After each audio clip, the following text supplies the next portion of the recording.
Yeah. All right. Well, once again, welcome to our second event in the spring, vaccine mandates and religious exemptions. So before we get started, I'm going to make a couple announcements, introduce our speakers, and then just kind of let them go at it. So first, if you haven't signed in, please sign in. It's the only way you can get food afterward.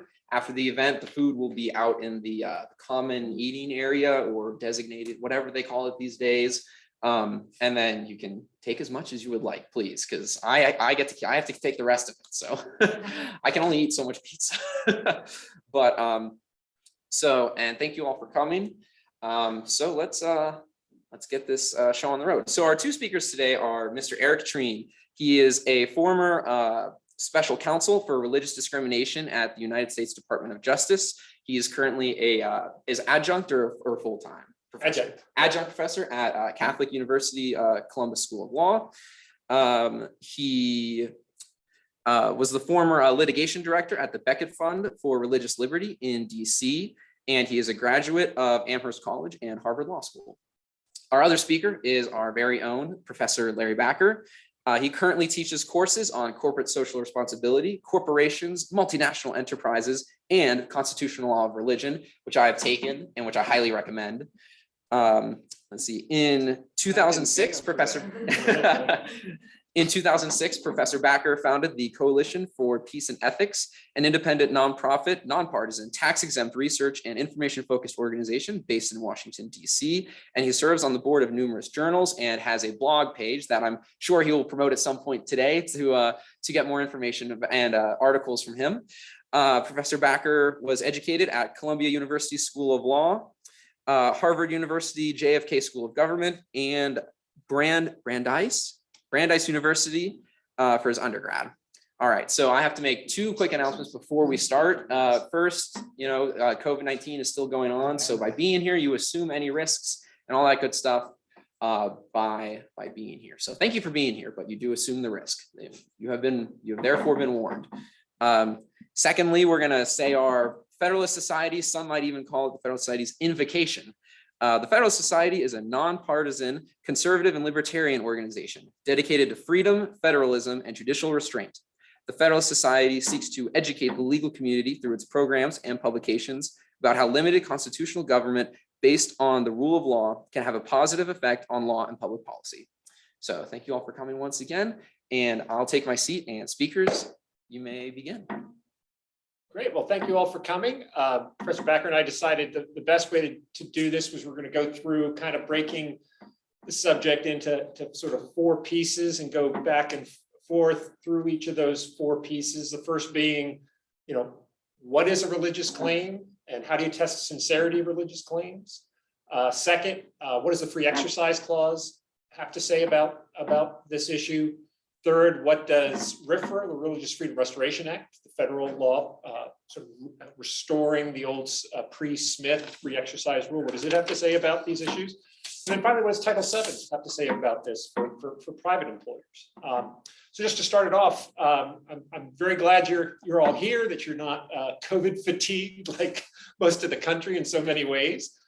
And I think it's worth focusing on this for a few reasons. One is the vaccine exemption issue isn't going to go away. We're going to probably have annual COVID vaccines, may expand to flu vaccines, right? But second, the issues the Supreme Court's grappling with on this are really moving the ball on free exercise, and it's largely doing it through what we call the shadow docket.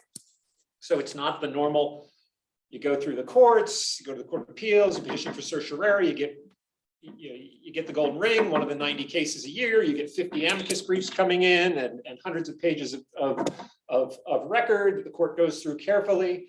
But what's going on is the court's getting these cases, up through the system. We call it the shadow docket. It's sort of a disparaging term. I think they're, in one sense, I agree it should be disparaging because there's something nice about having all that information before the court when the court only takes 90 cases a year.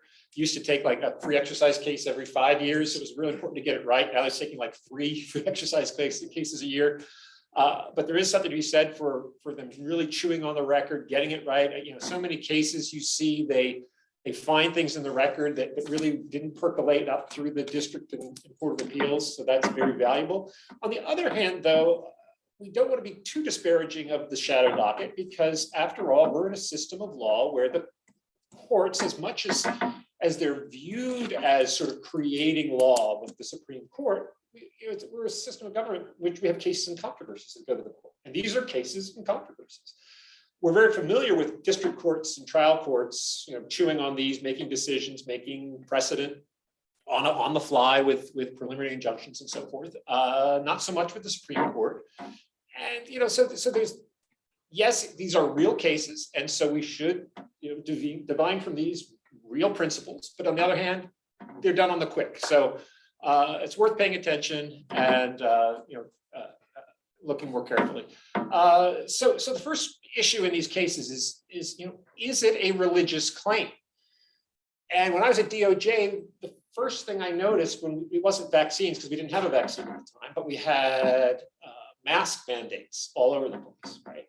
And we started to get at DOJ hundreds of these petitions from people saying their religious liberty was being violated by being required to wear a mask. And you start looking at it and why, and they'd say, well, the government has no business telling me what to do. It's like, it sounds like more of an autonomy argument. Sometimes you'd see arguments like, well, we're made in the image of God, we should be able to let our face shine forth. It all seemed kind of a way of dressing up an autonomy argument. And because when it got down to it, it was really kind of a Griswold versus Connecticut argument, right? It's like there's certain things that are the government sphere and certain things that are the personal sphere. And the government shouldn't intrude, or we should be careful about the government intruding in these areas. A lot of people said, well, no, there's a government sphere and there's a religious sphere. It's like, well, is this the religious sphere, or is it something broader than that? Because we're very careful with our establishment clause and our free exercise clause of having a notion that religion is special. We don't want the government intruding on religion through the establishment clause. There is a sphere that's personal and religious in a unique way, and the same thing with the free exercise clause. But is this question religious? You get to the vaccines, and it's the same thing. The first wave was people just saying the government has no business. This is untested. It starts to look more like autonomy. So you have to be really careful. What is the argument you're putting forth? Now, there certainly are religious arguments being put forth out there. The most prominent being the stem cell argument. So saying that the J&J vaccine derived from stem cells that may have been from aborted fetuses. They're not sure. The Pfizer and Moderna vaccine was tested with stem cells. But you need to be careful with that for a few reasons. One is many Catholics have adopted this position. The Catholic Church has said this is actually not a problem. One of my things, I teach at Catholic Law School as well as the School of Graduate Canon Law at Catholic University. And my canon law students are very strident, saying, no, the church says it's not. So if you're a Catholic, part of what you believe in is the authority of the church, and the church says it's fine. So you're not allowed to go off and have your Protestant-like conscience-based claim that this is a sin. But in our system, we look at sincerity from the point of the individual. Cases like the Jehovah's Witness who didn't want to build tank turrets and was fired, even though other Jehovah's Witnesses would build tank turrets. And we said, no, you can be a religion of one, if it's sincere. The problem is, how do you test sincerity? With the stem cells, there are many people very sincere about this. Some employers have been challenging it, saying, if you're sincere, then about the vaccine, then you also won't take aspirin, Tylenol, Advil, Pepto-Bismol, and a whole range of other medicines that have been tested with stem cells. So when I heard that, it didn't ring true, and I looked into it a little deeper, because aspirin's been around since the mid-1800s, Pepto-Bismol since 1900, and Advil was around before stem cells, because I remember taking it back then, way back when. And in fact, what it is there's certain applications of aspirin, certain applications of Pepto-Bismol that subsequently have been tested using stem cells. But that doesn't really solve the problem. You have employers, we'll get to Title VII, we'll talk about that. They're making people sign that they do not take Pepto-Bismol, aspirin, that doesn't really answer the question, because you may be taking a drug for a purpose like headache that's been used for 100 years, may have been tested for a heart disease application in the last 10 years using stem cells. But the fact that you're taking aspirin and objecting to the vaccine doesn't really answer the question. So the stem cell argument is one that is familiar, the idea of objecting to something because you don't want to involve yourself with something like that you find religiously reprehensible. The more difficult cases we're seeing is claims like, well, I've prayed about it, I've looked at the science, I'm undetermined, but so I went in prayer. I read scripture, I went in prayer, and the guidance I'm feeling from God is I should not take this vaccine. That's something we're seeing in a lot of the Navy SEALs cases that you may be hearing about. The issue there, though, is it may be sincere, but it's essentially limitless. And one thing I think we need to think about is, why do we have religious exemptions that are stronger than general conscience objections? There are a lot of people who their conscience is telling them to do a certain thing. I'm against war, so I'm not going to pay taxes. No, you still got to pay your taxes.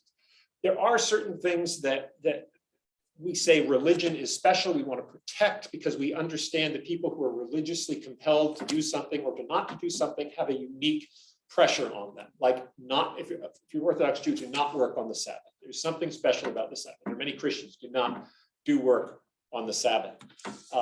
Things that, I mean, on the one side, it may be just as sincere for someone to go and say, well, God is calling me to pray, to stay home and pray for Ukraine today. Yes, but as a society, is that, are there,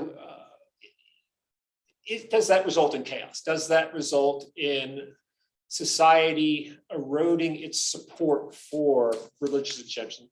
Recognizing, okay, I understand this person consistently observes the Sabbath, or maybe they didn't observe the Sabbath and they are observing it now. That's something we can honor. It's something unique. But if you have somebody who says, well, I'm going to stay home today and fast, I'm going to do this, just whatever they want to do, it may be sincere, but there may reach a point when we say, is it something that as a society we can hold, give a special exemption for, that we're not giving to people who may have strong secular reasons for wanting a day off or some special exemption from the law. So all of these things are mixed up with the vaccine. We'll get into it a little more when we talk about free exercise, RFRA, and Title VII, but I just wanted to lay that on the table, then turn it over to Professor Backer. I'm just loving this, because I'm sitting here and there's just a couple of thoughts going through my head. I'll start with that, give you a little detail, and then we can do a little exchange. I'm going to make this very brief. I start off with the following: be very careful what you wish for. And when you wish for the absolute obliteration of Everson's rule of the separation of the wall of separation, and when you wish for flipping the primacy of free exercise over establishment, and when you wish for a basis for the interaction of government with religion that is based on strict neutrality, right? And those are the words you use. Then be very prepared for the consequences, because the consequences aren't to get you back to a happier version of what you wish the world had looked like in 1920. It is the reality of what you are going to get in 2021 with a demographically extraordinarily more diverse population, and a population that, as much as it has found itself freeing itself from the tyranny of government, is also finding itself more and more willing to free itself from the tyranny of the institutions of religion, from magisteriums that they believe are heretical, from institutional constraints that they believe do not reflect the divine, but represent the worst of humanity in terms of corralling a relationship with the divinity, and on and on and on, in a context in which even the nature of religion, because again, it's not 1920 and the entire universe of religion was not given birth somewhere between Mecca and Jerusalem, but is now all over, sourced all over the place, including its conceptions. That is the world that into which the doctrines that have been developed, certainly since the 1980s, when the war on Everson and the war on the primacy of establishment over free exercise, and then after the 1990s, when one freed up the free exercise provision itself by effectively not overturning but end running employment division versus Smith. That's the world in which we live in, and that's the world that you've described. And then the second thing I thought of was someone, wherever he may be right now, is just laughing himself silly. And that would be Justice Scalia. Because if you take the last two paragraphs, which were horribly mocked, the last two paragraphs of his opinion, right, where he warned precisely what you spent the last 5 minutes of your talk worrying about. That is exactly what necessarily comes to pass, not because of changes in the constitutional doctrine, which is what makes this delicious, but in the way in which the court ducks the constitutional issue by placing all of that discussion within the statutory interpretation context of RFRA and its progeny. And so what we wind up having, and you see this in the vaccine cases as well, no one is arguing constitutional law anymore. Everyone is saying, well, the Constitution effectively speaks the way I did in these broad terms, but we're not there. We're really now talking about the application of congressional mandates, right, in these cases. And in that sense, what winds up happening when we talk about mandates, when we talk about free exercise, we're not in the world of the Constitution, we're in the world of statutes and statutory interpretation. The two vaccine cases in January were not law and religion cases. They were incredibly important administrative law cases. And they follow a number of administrative law cases from the Trump administration in which the courts increasingly seek to limit the authority of administrative units in the broad interpretation of the scope of their administrative discretion. From that perspective, you could have taken religion out and the cases still would have gone in the same way. The politics of it and religion comes in and adds flavor, but these are administrative law cases first and foremost. RFRA and the other cases are cases of statutory interpretation. Now, having said that, of course, we know that all of these are pregnant with constitutional issues, and the things that the court refuses or can't take on at the constitutional level, which has been frozen in the Smith-Babaluaye case with some modifications in the context of neutrality in participation in the government trough. That has remained relatively frozen, where all of the action has been is in the context of statutory interpretation and it's showing up now quite nicely in the vaccine cases, right? And so that will take me to a couple of last little points, and then we can discuss. The first, beyond the administrative law case, the administrative law angle is one wonders after 30 or 40 years.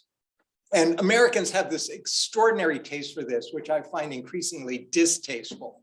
And that is to legalize our political discussions about the fundamental nature of what we do through the theater of extraordinarily well-curated cases which are proffered to the court. You talk about them as case or controversy. I kept hearing quotation marks around the words case or controversy, because in this, what we are really doing is engaging in politics through legal form, and something that we've all liked. And there are a number of really good reasons for doing that. We don't have civil wars. We don't have the kind of violence that you see, and we've figured out a way of kind of managing this. But at the same time, one can then understand why if you're moving from people's theater right, to full-fledged grand opera of 4 hours, right, you wind up seeing precisely what you suggested, which is rather than having a docket of 140 to 170 cases a year, you've got 90 and they can barely hang on to that. And if you've got a set of dockets where you're engaging in the legalization of fundamental political discourse only within 90 cases, that's also got to seep out. And so in effect, the shadow docket becomes the place where things really work because the quote unquote real docket just becomes incredibly, insanely ineffective.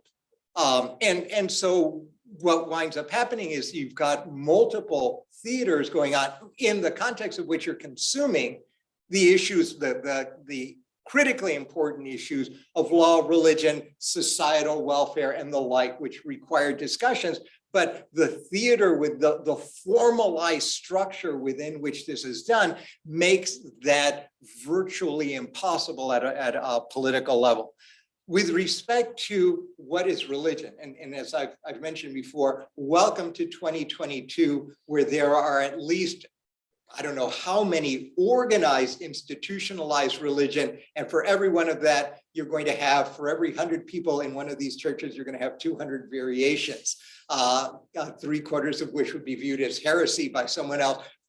But given our jurisprudence, that doesn't matter, does it? And on the other hand, that's good. There's an old tradition about this. Think about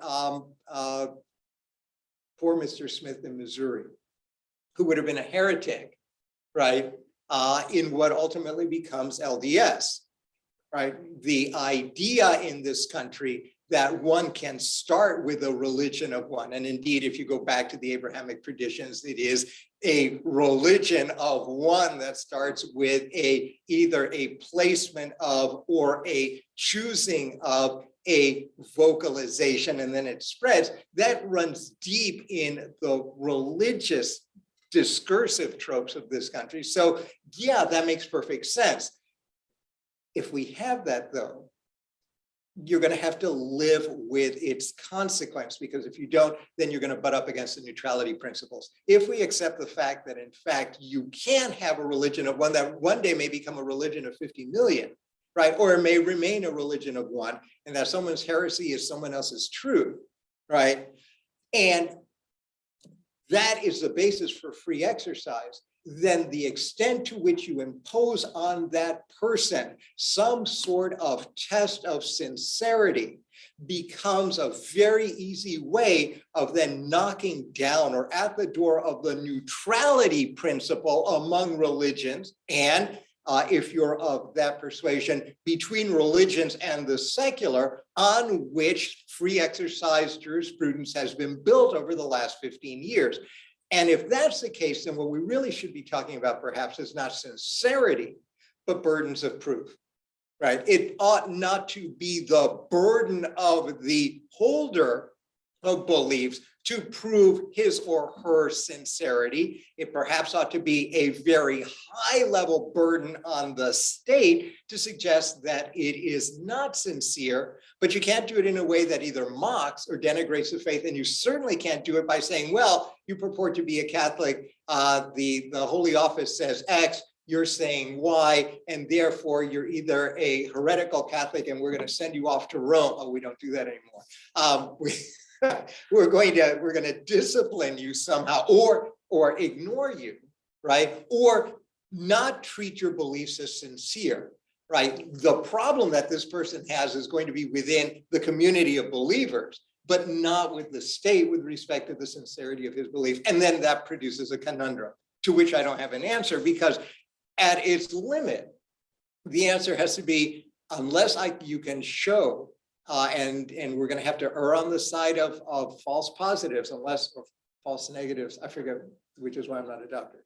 Unless you can show the letter that says, ha, ha, ha, I really don't want to work on Saturday, so I'm going to go ahead and lie about this. Or there is actually a series of famous cases in Northwest Arkansas where people wanted to smoke the marijuana, And then there were a series of correspondences that basically said, well, how can we get the sheriff off our back? I know we'll claim to be a religion. In the absence of that kind of evidence, you're going to have to take the word of the person, right? The sincere word of the person. And we already see this to some extent in disability law, where you're dealing with people who are disabled, and then you wind up having to run around and catch them actually not doing what they're doing. So that creates, and all of this, of course, in terms of what we said, really sets up the difficulty of the issue when sincere, believing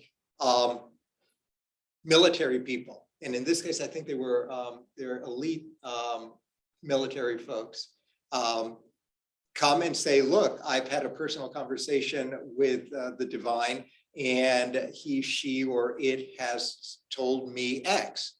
And you may think I'm insane, but that's my sincere belief. Now what happens? Testing the sincerity of the belief, I think, is a dangerous road to go down, given the nature of the edifice that we've created jurisprudentially. And I think a sound one. Neutrality has a lot going for it, even though the price we paid was the destruction of the wall of separation, which was never either very high or very thick to begin with. But if you fail to maintain that, I think you're going to pay an enormous price. So nature of the claim, as Justice Scalia would have said, you broke this thing, you own it, and welcome to the China shop, because this is what you got. And if you don't like it, you're not going to like the alternative any better. In fact, you're going to hate it. Yeah, I mean, just to build on what you said about Justice Scalia, the temptation, if you're somebody who supports the idea of religious people being able to practice their faith, even when it may conflict with government mandates and such, so the first impulse is, well, let's carve out exemptions. But the other thing is let's control the mandate, right? Let's be sure that we only have mandates on things when we really need to have mandates. And that's essentially what we saw in January, the court striking down the employer mandate for large employers. It's sort of a general federalist view of, look, smaller government's better. Let's leave this to the locals. The locals are more accountable and can react more nimbly, at least hypothetically. It doesn't work when legislatures meet 2 months a year, but anyway, that they're closer to the people, will have less burdens on people. So they said we're going to uphold the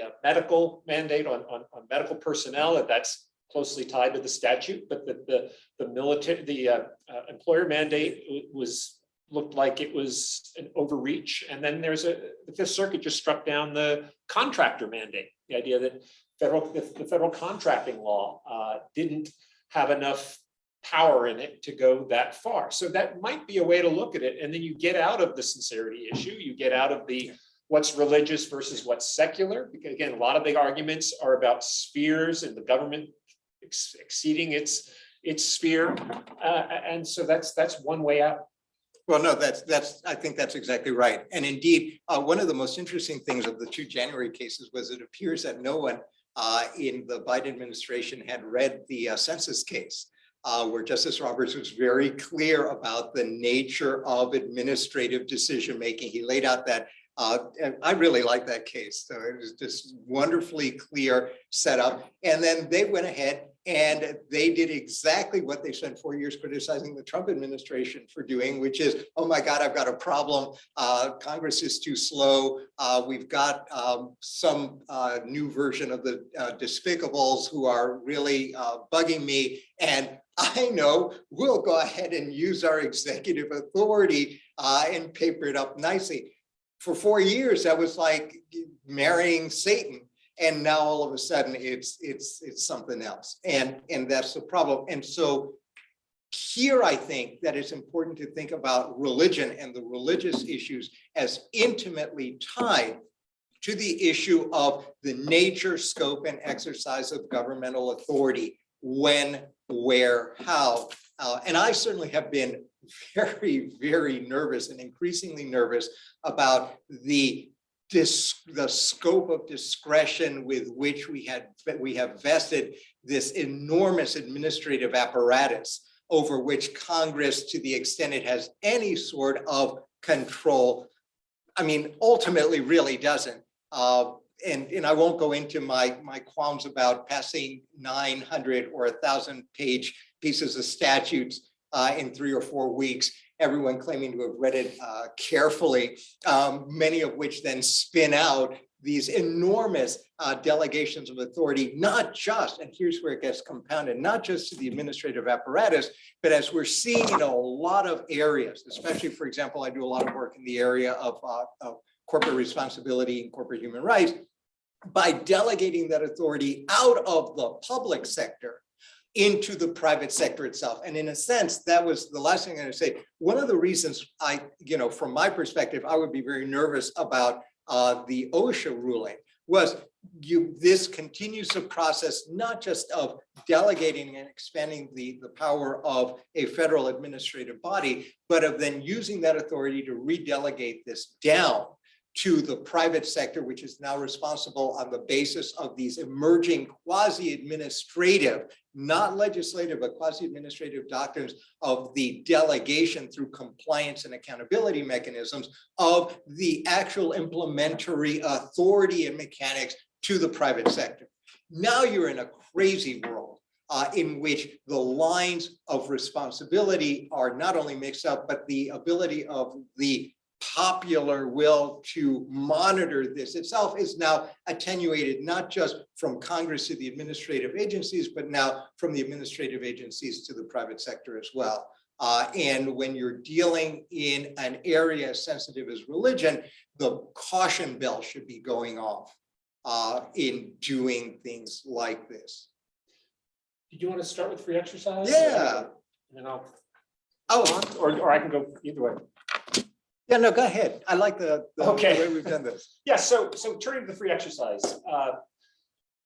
as you know, if you've studied Smith, right, generally applicable neutral laws, you don't get to strict scrutiny. So if there's a dry county, you may want wine for communion, but you can't have it. The law applies to everybody.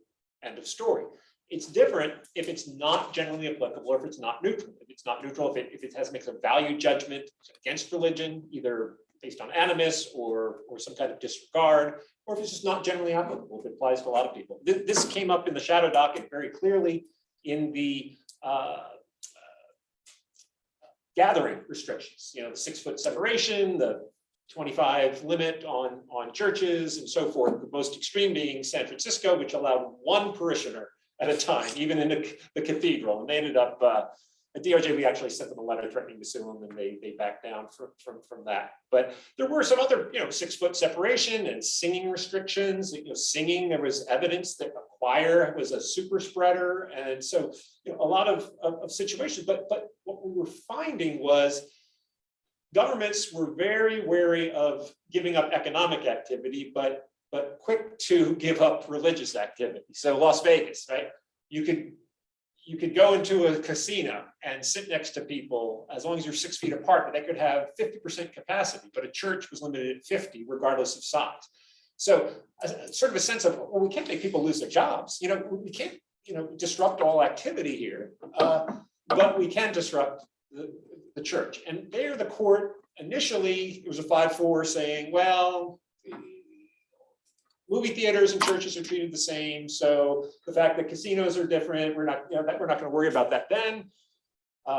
Justice Barrett came on the court, everything flipped, and you had the New York decision, the Brooklyn case, where the court really kind of went out saying, well, if it's, if you're going to allow people to go to a liquor store or a laundromat or a manufacturer and be within, as long as there's 6 foot separation, you have to allow 6 foot separation at a church, even if movie theaters and restaurants are disfavored relative to the retail stores, the laundromats, and so forth. I mean, there's a certain appeal to it in the sense that there are value judgments like, well, laundromats, you got to have laundromats open, right? If you're a religious person, though, you may say, you know what, I'll wash things out in the sink, but let me go to church. And so there is a value judgment there. So it raises a very difficult issue, and it really elevated the neutrality principle, and it was sort of the neutrality on steroids. It's like we will look for any way in which like a manufacturer looks like a church. It used to be, well, movie theater and churches, they kind of look the same, people sitting for an hour at a time. We'll treat them the same, but that's not the same as a grocery store where people are coming and going and things. So the court really looked more strictly at those restrictions. In the vaccine situation, it gets kind of tricky because, you know, what are the what's the secular exemption? It's typically medical, right? So typically it's like in New York State, they said if you're a doctor or nurse, you have to get vaccinated. You can be exempted if you have a medical contraindication, but religious exemptions we're not going to allow. And there's sort of two ways to look at it. Both are, well, you could say, well, both are exemptions, right? The idea is you don't want people out there transmitting a disease. They're going to transmit it just as much if they have a medical contraindication as if they have a religious reason not to get vaccinated. But if you step back and say, well, no, the purpose of the law is to promote health, right? And you promote health through vaccination, through not making people get vaccines when they are, when it would make them ill. If you look at it that as sort of broadly health, then they aren't really equal. It is generally applicable because one deals with health, you're giving exemption because of health, and you're having vaccines required because of health. And the other is a religious exemption, which cuts against the government interest. So there are really two ways of looking at it. If you're looking at strictly in terms of transmission, yes, but if you're looking in terms of, well, we want our medical staff to be healthy enough to continue working, well, if that's the case, then they continue working if they're vaccinated and aren't getting it, or they continue working if they are not vaccinated, but yet are not having a severe adverse reaction and they're ready, able to show up for work. There's a case that Justice Alito authored back when he was on the Third Circuit, FOP v. Newark, Federal Police v. Newark. I was actually the attorney. Oh my God, all right. I was just thinking, as you were talking, I was thinking, oh my God, I'm gonna have to mention this. No, that's my case. And he made an interesting observation. There it was Muslim police officers wanted to wear beards. They had an exemption for men who had pseudofolliculi barbae, which is a skin condition a lot of African-American men get, which can make it either painful or even impossible to shave, depending on the severity. And so they gave him an exemption for pseudofolliculi barbae, but not for religious reasons. And he said, no, both of those reasons cut against the government interest. The government interest is we want to have a uniform appearing police officer. Well, the people with medical reasons go against that. The people with religious reasons go against that. Therefore, you're not treating religion equally with this medical reason. But there was also an exemption in the law saying, well, undercover officers can wear beards. Right? And the court said, well, that's different because the undercover officers are also furthering the interest of the government here, which is to have an effective police force. Some people through being clean shaven, some people by looking like criminals and blending in. And so the undercover exception doesn't cut against the government interest the way the medical and the religious do. And so really with the vaccine mandates, it comes down to how are you looking at the medical exemption? Does it cut against the government interest in getting everybody vaccinated? Or does it support the interest of the government in promoting health generally? The last thing I'll say before I turn it over to you is in one way we think it might be tempting to say medical versus religious. Well, obviously medical, you can't, if you have a medical exemption, you can't get the vaccine because you'll be hurt. Whereas religious, just go get the vaccine. But if we're going to take religion seriously, that it's, it is somebody being forced to work on the Sabbath or making a Muslim eat pork, or if it's that level of things, then we say, no, you're really putting people to a false choice. You cannot make them do that, just like you cannot make a person with a medical reason do that. I'm saying that just to emphasize that we make religious exemptions, we really have that in mind, that kind of severe infringement on people. And so maybe it's not the same infringement in my mind to somebody who says, I've looked at the science and I prayed about it, and I just don't think this is where I should be getting this vaccine. That is not of that force of the person being, a nurse forced to participate in an abortion against her conscience, or someone being forced to eat pork, and so forth. So It's a lot there, but I'm going to hand it over to you. All right, I've got relatively little to add, although I still, even after all these years, I still have a bone to pick with Alito in that case, because I don't buy the distinction between the undercover and regular work. The same rules apply, because I can say, why are you making me wear a beard? Not all, I'm supposed to be, I don't know, a pimp or some other disreputable person. Does a disreputable person always wear a beard? You must be able to accommodate me, somehow, so that itself was a weakness in the opinion, which could have been used. It could have cut either way. Well, of course, he was going in a particular direction, but you just never let go of these things in these cases. But I will. All right. So I'm done with that. You raised a number of interesting points, and I just want to underline a couple of them. The first is I'm going to save a lot of what I'm going to say for the next section, which is on RFRA, because again, a lot of the exemption cases are to some extent statutory cases rather than constitutional cases. But at the same time, and this is a point I made in class, you'll remember, even though technically we have, since the decision in Gonzalez versus Ocentro, made a point, or the justices have made a point of saying, well, look, we're not touching the constitutional doctrine of free exercise and establishment. We are only touching on the statutory accommodation within RFRA. So this is statutory, not constitutional. It's become very clear over the last 10 or 15 years that whatever they're doing under the moniker of statute is actually what they're doing in the constitutional realm, even though they still maintain that fig leaf between, or the wall of separation between, and now I'm using that ironically, between the statutory construction of free exercise and establishment under these broad or sometimes narrow statutory rulings, and the constitutional doctrine, which technically has remained unchanged for the most part, except again with respect to neutrality in an area that isn't directly COVID related, remained the same since the big two, the Church of the Lukumi Babaloaye and Smith, right? And in that case, right, what winds up happening here in free exercise is that we go subterranean. We accept the fact that statutes of general applicability, broadly stated in the constitutional realm, slightly more narrowly framed in the statutory realm, are untouchable. It's too bad, you've got to lump it. But then in the statutory realm, not only have we broadened the scope of people who can bring an action by going from religion to personal religion, and it's not clear whether it's debatable whether that applies only in the statutory context, or you can then shift it back, as the children of the old 70s cases, the Watson and the Gillette cases, into the constitutional realm. Remains undecided, although my gut tells me that it will.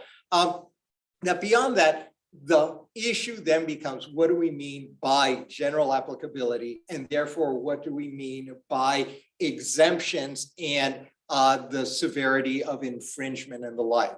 The court has been very clear that what RFRA did was not reimpose the old Sherbert line of cases. And they were very smart to do that, because if all RFRA did was to reimpose Sherbert's free exercise doctrine, then virtually outside of the unemployment compensation and tax area, the state always wins. But that's not what they wanted. And so again, they make this distinction between the constitutional framing of free exercise and establishment and the statutory free exercise by saying, well, look, the Constitution may not require this, but the Constitution permits the Congress to accommodate, and by accommodating, expanding the free exercise part as against establishment, and off to the races we go, without touching the constitutional limitations, which are broader, but looking at it from the perspective of RFRA. And in that case, you can still ask, well, if that's the case, does Sherbert still apply at the constitutional level? If we eliminate RFRA, and we know that the answer is no, because they're going to figure out a way of transposing it. But technically, if we got rid of RFRA, the old rules still apply, and all of that jurisprudence would have to reattach as a constitutional rather than as a statutory interpretation matter. And it's not clear that all of them would. Well, it wasn't clear that all of them would as of 4 years ago. It's clear that a lot of them would, but in a very different way now. So you worry about that. And in that context, again, you have to be careful. Severity tended to be in favor of the state. And I remember, I wrote this down because I keep forgetting the case name, which always drove me crazy, the Goldman versus Weinberger case. This brings us back to the military and free exercise.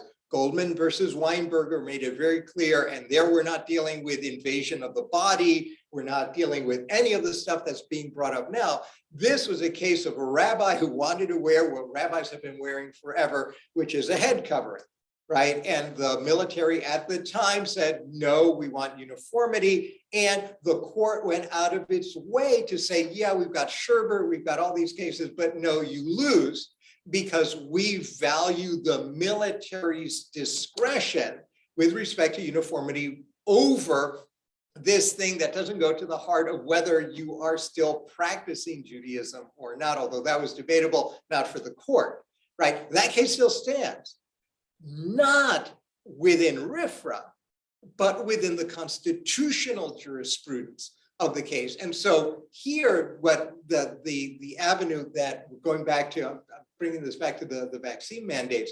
If this case had been brought up, the vaccine mandates had been brought up before RFRA, before 1990, whatever, 2 or 3, and you applied Sherbert, it's not clear that the case would have even reached the court. The answer would have been no, you'd cite Goldman and you're done. Even if you don't bother citing the 1907 inoculation case, right? You'd be done. With RFRA, right, we're now looking at something very different, which is what you were suggesting, but technically, as a matter of statutory construction, in reality, probably as a matter of a gloss through statutes on a changing constitutional set of norms, but we haven't officially gotten there. On the other hand, RFRA is not going away anytime soon, I don't imagine.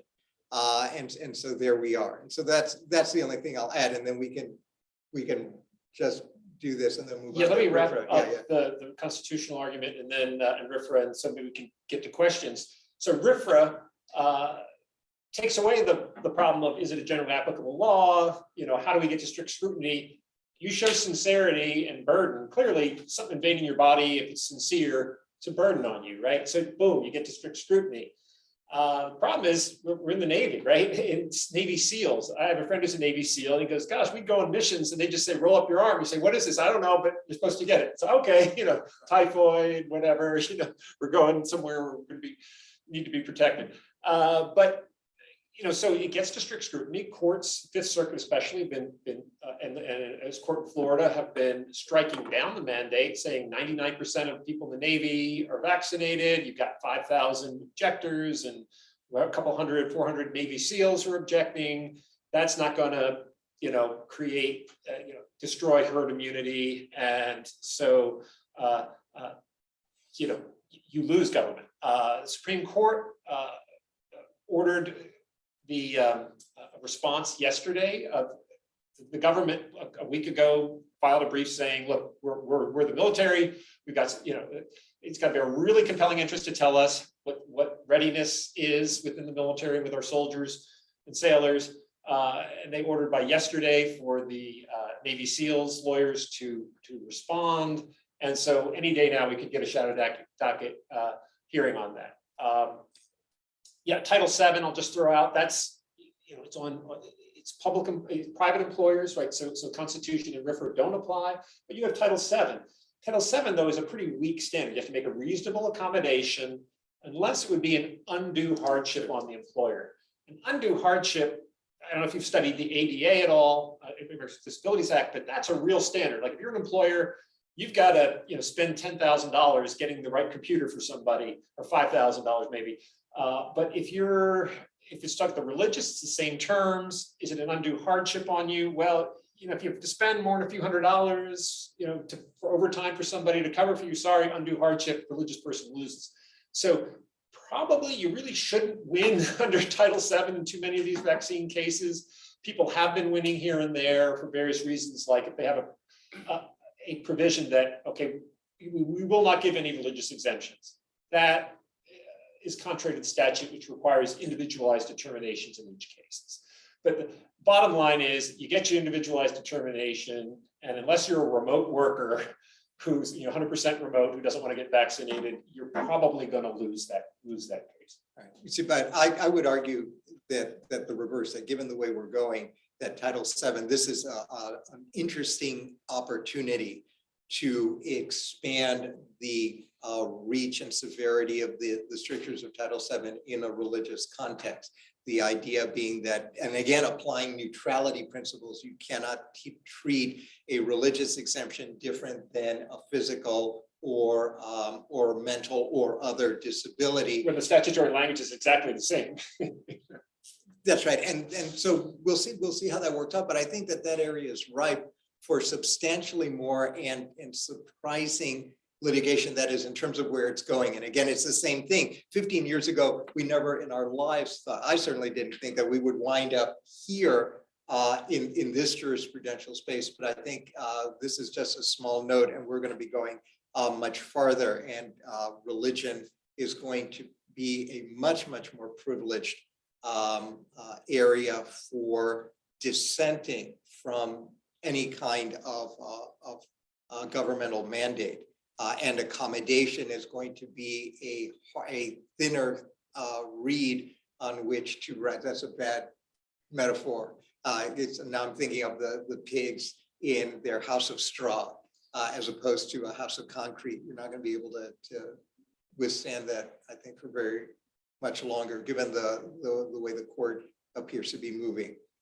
But yeah, beyond that, in this case, so how do you think the mandates case is going to go? We'll end with this, and then if we open it up.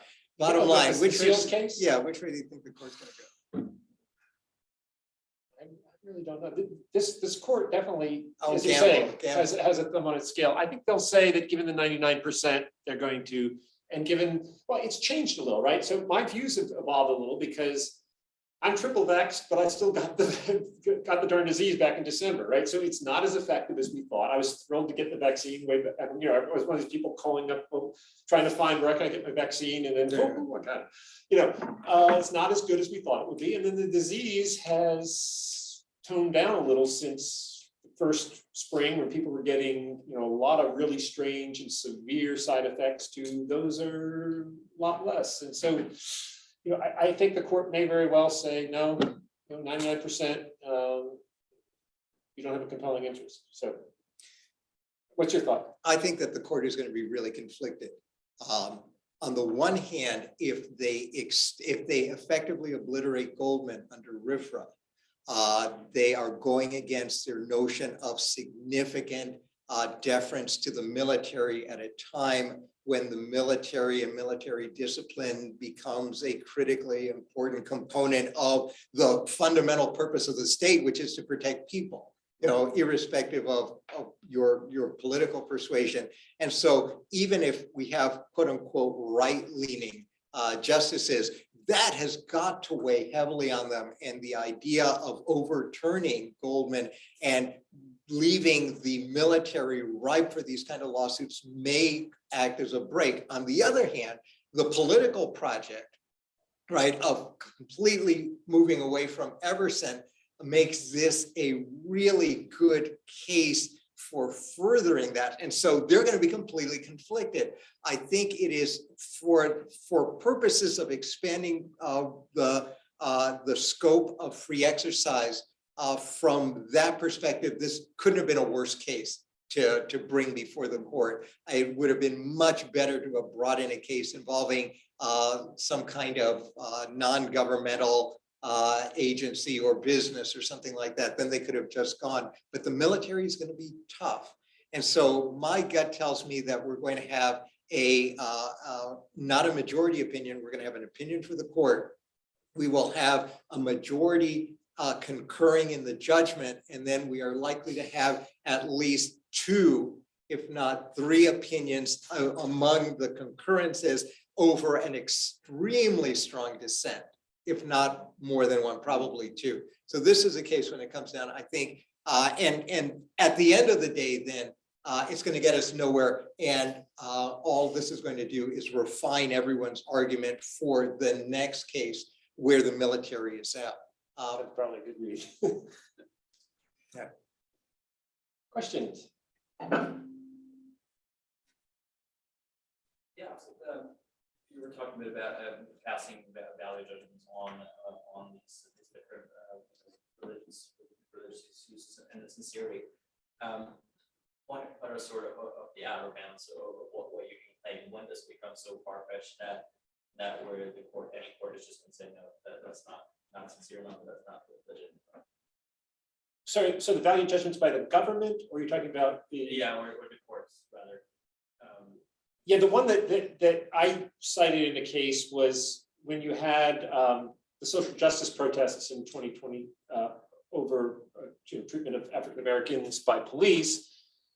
You had gatherings that people were worrisome people because of COVID, and the state of Washington, actually, the Department of Health issued a thing saying, well, racism is really a public health issue, so that's different from so we're going to make an exception there, but we can't make an exception for religion. Once you go down that slope of saying, this is public health, well, religion is public health, right? People are healthy and happy, and their families are intact. That's health, So I think once you start going down that slope, you're getting into very so it's important for public health officials to focus on public health.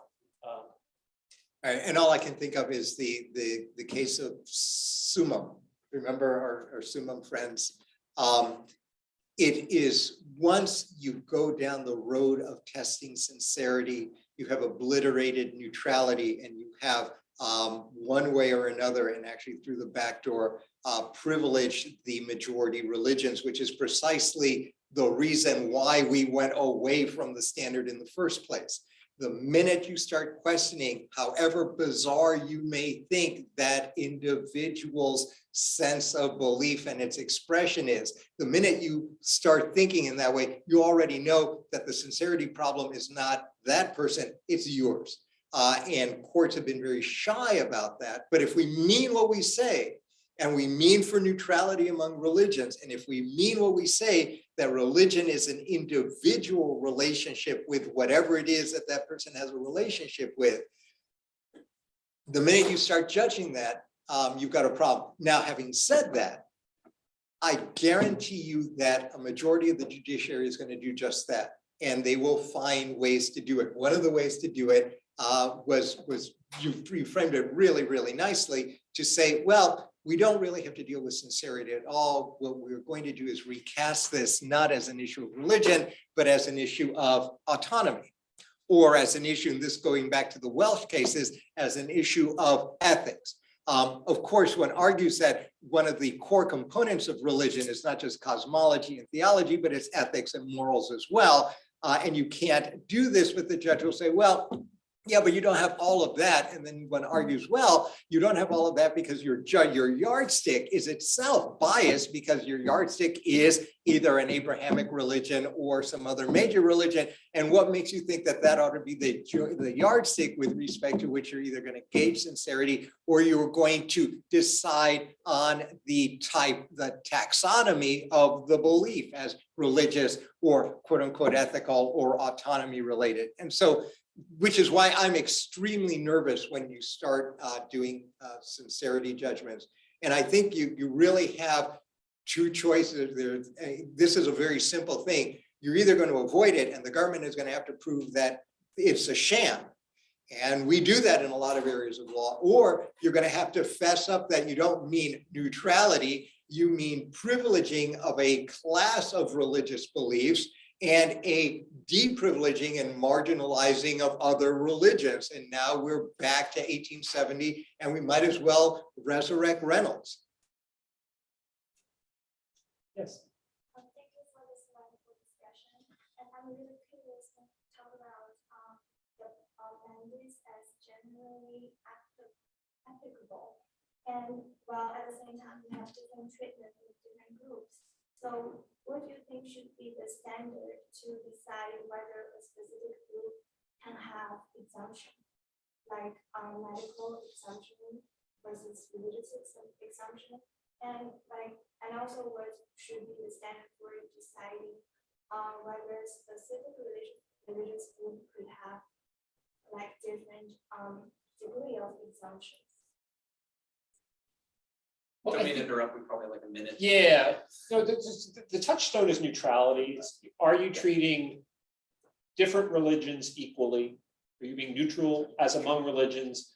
And are you being neutral between good secular reasons and good religious reasons? You know, or I would say good because we don't want to judge good, but you know, something a secular reason that would be weighty enough to get an exemption, and a religious reason that's weighty enough to get a exemption. So it's a question of neutrality. Right. And I'll just add one thing, and I think this will also get to the other part of your question. Originally, the state could be viewed as having absolutely no obligation to grant any exemptions at all. So the state can say, too bad, sorry, it's between you and your God, you and your body, and whatever, we don't care, right? And they're treating everyone the same. The question that has come up now with greater and greater force over the last 20 years is, are there categories of conditions or modes of existence that require the state to differentiate them from everyone else? Before 20 years ago, the answer would have been clearer. The state can decide, no, you're all the same, we don't care. The big issue now is whether, if the state really wants to do this, do they have the authority to do that anymore? And that will turn on the development of constitutional issues of autonomy and personal preservation, and the way in which we interpret the scope and extent of constitutional protections for religion. And that is a work in progress now. If the area is so dynamic, I couldn't even begin to tell you where it's going to wind up, but that's what's at play. Let's give a round of applause for our speakers. We'll be eating some pizza and sticking around out there. Yes, sir. Yes, thank you All guys right, all for yeah. coming. Pizza Sorry, and you had a food will be question. out in the lobby area there. So, right. thank you guys.